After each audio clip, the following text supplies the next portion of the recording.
يا أمير الشباب يا سيد. ഇങ്ങനെയുണ്ട് ഒരു കാര്യം പറഞ്ഞു നമ്മൾ വൃത്തിക്കണ്ട് ചെയ്തു എന്നോട് പറഞ്ഞേ വണ്ടി കൊണ്ടുപോയിട്ട് പാക്ക് ചെയ്യണം മേലെ ഇതിൽ ബോണ്ടുമ്മൽ തേർഡ് ക്ലാസ്സുമ്മൽ ചെയ്യണം നവംബർ 10 ഇന്ന് രാത്രി മുതൽ കറങ്ങാനുള്ളതെന്ന് പറഞ്ഞു. അതിനെ വെറുതെ ഇരിക്കല്ലേ കൊണ്ടുപോയിട്ട് ബാഗ് ഉണ്ട് അതുപോലെ തന്നെ 2 ഷേർട്ട് ക്ലാസ് അടിപൊളിയല്ലേ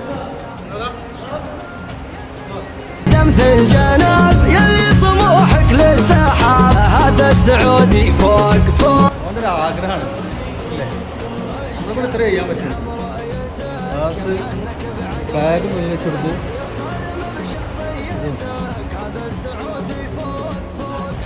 നമ്മളിവിടെ ഇത്ര ചെയ്യാൻ പറ്റും അടിപൊളി വണ്ടി للسحاب هذا السعودي فوق فوق.